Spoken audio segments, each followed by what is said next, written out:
Good morning to all of you. In this business study class, we were discussing on Friday, that was form of business organization, chapter number 2. ये chapter हम discuss कर रहे थे and in this chapter we are making the discussion on type of cooperative organisation. ये हम discuss कर रहे थे. तो आपके जो है there are 6 type of cooperative organisations. First we are discuss consumer cooperative society. तो मैं एक बार आपको रिपीट कर दूं कि कंज्यूमर कोऑपरेटिव सोसाइटीज वो होती हैं जो कि आपके जो है कुछ कंज्यूमर्स, कुछ ग्राहक, यानी जो आपके घर का डे टू डे का जो सामान खरीदते हैं उसके लिए जो कोऑपरेटिव सोसाइटी बनाते हैं तो वो कंज्यूमर कोऑपरेटिव सोसाइटी होते हैं. These people purchase goods in bulk quantity from the wholesaler और the manufacturer and then it sell to its members at the reasonable prices, means at a cheaper rate. तो इस प्रकार से क्या होगा कि उन लोगों बड़ी मात्रा में सस्ता माल खरीदेंगे और फिर जो मेंबर्स बने उन्हीं लोगों को ही जो है वो माल आगे जो है कम रेटों में उनको बेचेंगे. ठीक है. अब रिटेलर जो है वो बड़ी मात्रा में माल लेगा, फिर वो अपना प्रॉफिट चार्ज करेगा, उसके बाद कस्टमर को देता है. तो यहाँ पर क्या है कि सीधा का सीधा उन्होंने खरीदा सस्ते रेट में आगे दे दिया. तो इस प्रकार से उन लोगों में बचत हो जाती है. तो ये आपकी कहलाई थी consumer cooperative society. Second was that was producer cooperative society. Producer cooperative society means the small manufacturers or the small artisan etc. who requires the raw material on cheaper rate, machinery, technology etc. and who requires the selling point also. तो इसके लिए एक producer cooperative society बना दी जाती है. तो इसमें producer cooperative society में क्या होगा कि पहले वो जो है माल कच्चा माल जो खरीदेंगे और फिर इन लोगों को देंगे सस्ते रेट में ही, और मशीनरी की ज़रूरत है या टेक्नोलॉजी की ज़रूरत है वो भी इनको प्रोवाइड करवाते हैं. और ये लोग जो कच्चा माल बना करके कच्चे माल से पक्का माल बना के देते हैं तो उनको सेल करना भी इन कोऑपरेटिव सोसाइटी का काम होता है. और जिसने जितना माल दिया, पक्का माल दिया, उसको उस हिसाब से उसका पैसा वापस हो जाता है. और थर्ड जो आपके पास में है we will discuss today, that is cooperative marketing society. Cooperative marketing society third आपकी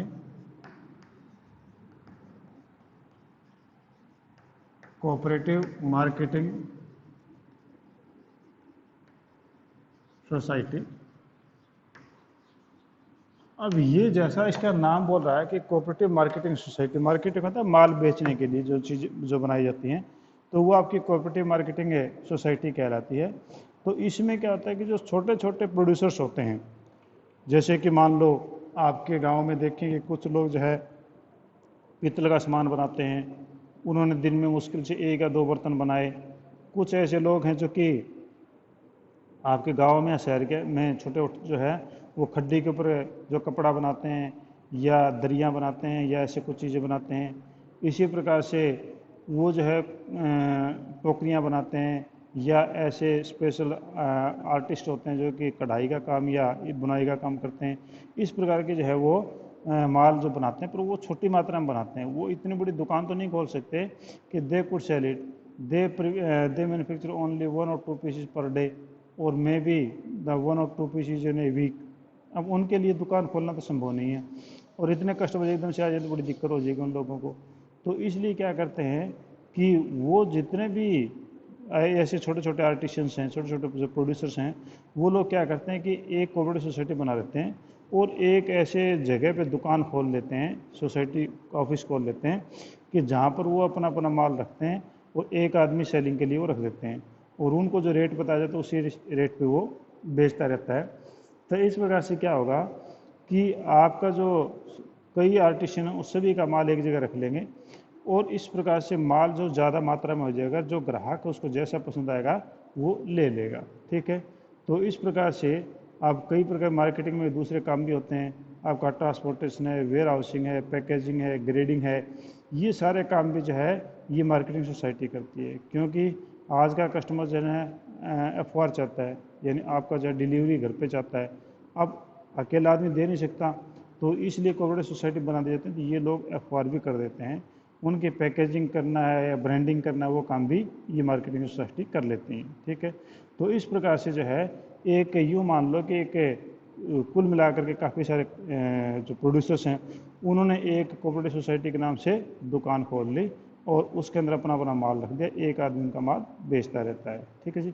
अब इसके जो ऑब्जेक्टिव क्या होंगे, पहले ensure the study and favourable market for the output of its members, कि इनके लिए फेवरेबल मार्केट जो है अवेल करवाना, क्योंकि आप अगर मार्केट में काम करते हैं तो नेचुरली उस मार्केट के अंदर जो है एक ऐसा माहौल वहाँ के आसपास के एरिया में बनता है कि आपकी दुकान की एक पहचान होती है, तो उनको जो है एक फेवरेबल मार्केट कंडीशन मिल जाती है मेंबर्स को, अच्छे रेट उनको मिल जाएंगे।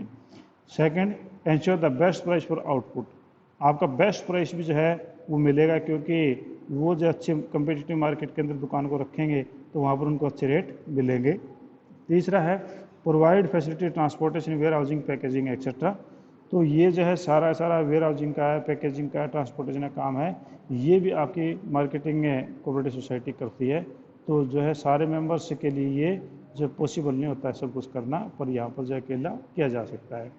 Fourth is ensure honest trading practices in waiting, measuring and accounting, इसमें ईमानदारी से जो है सारे की सारी प्रैक्टिसों को लागू किया जाए, जैसे कि वेट है कि कोई अंडर वेट ना होना, ओवर वेट ना होना, मेजरमेंट सही होना, अकाउंटिंग सही होना, तो ये भी मार्केटिंग के अंदर की जाती है ताकि जो एक अच्छी इमेज बन सके आपके प्रोडक्ट्स की।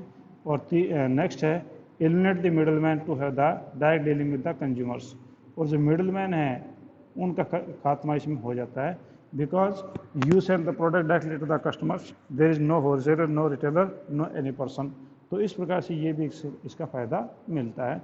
तो आपका जो थर्ड था कंज्यूमर मार्केटिंग सोसाइटी, तो कंज्यूमर मार्केटिंग सोसाइटी का मतलब समझ ही गए होंगे कि कंज्यूमर मार्केटिंग सोसाइटी का मतलब होता है कि आपके छोटे छोटे जो भी प्रोड्यूसर्स होते हैं उन छोटे छोटे प्रोड्यूसर से का जो है माल बेचना बड़ा मुश्किल काम होता है, तो उन लोगों ने मिलकर के एक दुकान खोल ली, इसका नाम कंज्यूमर मार्केटिंग सोसाइटी या कोऑपरेटिव सोसाइटी रख दिया, और उसे अंदर वो माल बेचते हैं। तो इस प्रकार से उन लोगों की एक मार्केट बन जाती है कि उनका माल जो बना वो ईजिली बिक जाएगा, उनको टेंशन नहीं होगी कि हमारा माल बिकेगा या नहीं बिकेगा।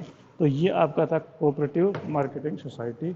और नेक्स्ट आपके पास में जी वह cooperative credit society, cooperative credit society fourth है।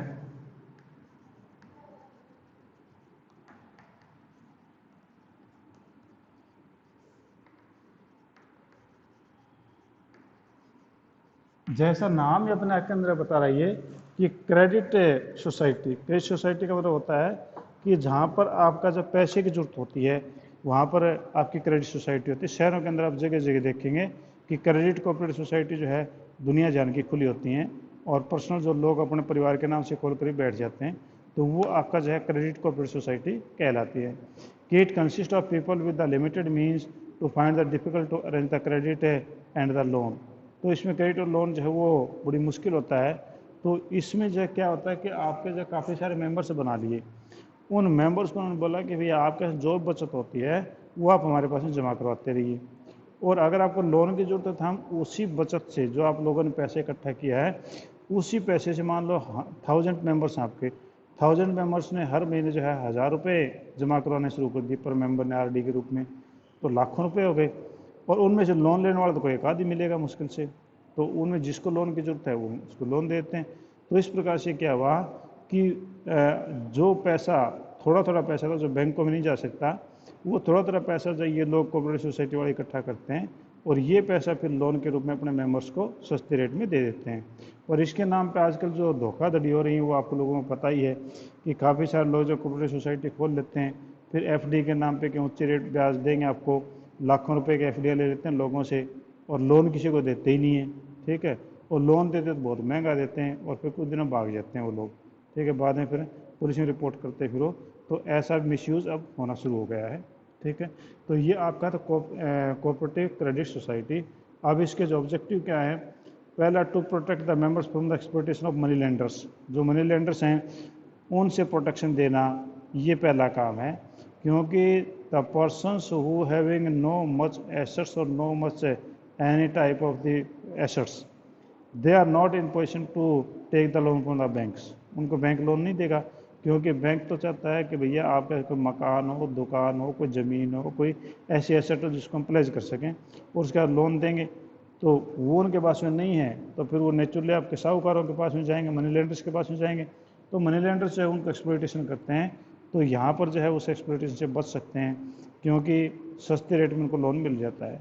Next is to ensure loan on easy term and low rate of interest. इनको जो है लोन जो है ईजी टर्म्स और लो रेट ऑफ इंटरेस्ट में इनको लोन मिल जाता है। ईजी टर्म्स का मतलब उनको महीने की, 2 महीने की या 6 महीने की या सीजन के आधार पर उनकी किस्तें बना दी जाती हैं और इस प्रकार से जो है उनको ईजी टर्म के ऊपर लोन मिल जाता है। तो ये एक फ़ायदा। और थर्ड जो है आपकी सेविंग की हैबिट तो नेचुरली होगी to develop the habit of saving among the members, क्योंकि जो मेंबर्स हर महीने पैसे जमा करवाते हैं तो कुछ ना कुछ पैसा वो बचत करेंगे और इस प्रकार से उनकी हैबिट बन जाती है मनी सेव करने की। ठीक है, तो आपका पहला जो थे थर्ड मैंने एक्सप्लेन किया cooperative marketing society. Cooperative marketing society वो होती है जो छोटे छोटे प्रोड्यूसर्स हैं वो एक दुकान खोल लेते हैं, वहाँ पर अपना माल रखते हैं और कोई एक आदमी अपॉइंट कर देते हैं अपने मेंबर में से ही और वो माल बेचते रहते हैं अच्छे रेटों पे। तो वो तो आपकी मार्केटिंग के लिए उनका पैकेजिंग का काम, वेयर हाउसिंग का काम और आपका जो है ट्रांसपोर्टेशन का काम वो सारा करते हैं। और अगला था क्रेडिट कोऑपरेटिव सोसाइटी। जिन लोगों को लोन की ज़रूरत है तो वो लोग जो यहाँ से लोन ले सकते हैं और जिनके पास में एक्सेस पैसा है वो एक्सेस पैसा यहाँ जमा करवा सकते हैं। तो ये भी इसका एक फ़ायदा है। और पांचवी जो कोऑपरेटिव सोसाइटी है वो आपके पास में है कोऑपरेटिव फार्मिंग सोसाइटी।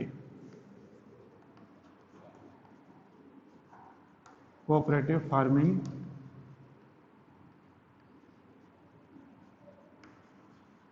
सोसाइटी।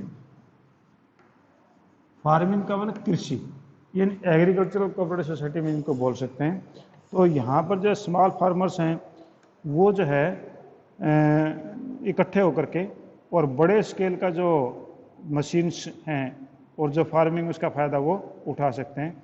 मान लो कि आपके पास में आपके एरिया में जो हैं वो 50 किसान हैं, किसी के पास में 2 एकड़ है, किसी के पास में 5 एकड़ है, किसी के पास में 10 एकड़ ज़मीन है। आप जो 2 एकड़ वाला है वो बेचारा ट्रैक्टर नहीं लेके आ सकता, हैवी मशीनरी नहीं लेके आ सकता और हो सकता है गरीब और ज़्यादा पैसे जो वो फर्टिलाइज़र पे, पेस्टिसाइड पे नहीं लगा सकता। तो उस हालत में क्या होता है कि काफ़ी सारे किसान जो है मिल जाते हैं ऐसे छोटे छोटे किसान और उनके जो इकट्ठी लैंड मान लो 200, 250, 300 एकड़ इकट्ठी लैंड हो गई तो उस लैंड की एक कोऑपरेटिव सोसाइटी बना लेते हैं और उसके ऊपर जो है वो बड़ी बड़ी मशीनों से मशीनें ले आते हैं, उससे सारा काम वो करते हैं मिल करके सभी। और जितना लास्ट में जो आउटपुट आता है उस आउटपुट को अपने रेशियो के हिसाब से जितनी ज़मीन थी उसके हिसाब से वो बांट लेते हैं, यानी प्रॉफिट उनके हाथों में चला जाता है। तो इससे क्या होता है कि आपके जितने फार्मर्स हैं, जो छोटे फार्मर्स हैं, उनको बड़ी मशीनरी का यूज़ उनका हो जाता है, अच्छा फ़ायदा उनको मिल जाता है। और इसके साथ साथ में ये भी फ़ायदा है कि उन लोगों को जो है काम इकट्ठा करेंगे तो काम जल्दी होगा और वो अपना माल भी अच्छी तरीके से बेच पाएंगे क्योंकि काफ़ी सारे किसान हो जाएंगे इकट्ठे और तो उनके पास में स्पेयर टाइम भी होगा और उनके पास नॉलेज भी सभी के पास में अच्छी हो जाती है। तो ये आपकी कहलाती है कोऑपरेटिव फार्मिंग सोसाइटी। इसके ऑब्जेक्टिव कौन से हैं? तो पहला ये ऑब्जेक्टिव है कि आपका जो है ये स्मॉल फार्मर्स को मैकेनाइज्ड फार्मिंग का फ़ायदा देते हैं, यानी मशीनों से जो खेती करने वाली चीज़ें उनका फ़ायदा इन किसानों को मिलता है क्योंकि छोटी छोटी ज़मीनों में तो हो नहीं सकता, तो बड़ी ज़मीनों में बड़ी मशीनें चल सकती हैं। दूसरा provide improved seed, fertilisers, irrigation and modern techniques. तो आपका जो है जो अगर बड़ी फार्मिंग होगी तो नेचुरली वो जो है सॉरी शायद फ़ोन जो है ओवर हीटेड हो गया है, मैं इसको दोबारा चेक कर लेता हूँ।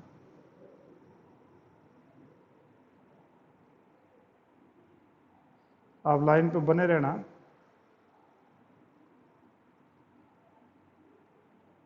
फ़ोन हैंग हो गया कोई ज़्यादा गर्म होने के कारण से। मैं वो लाइन जो है वो डिस्कनेक्ट कर रहा हूँ।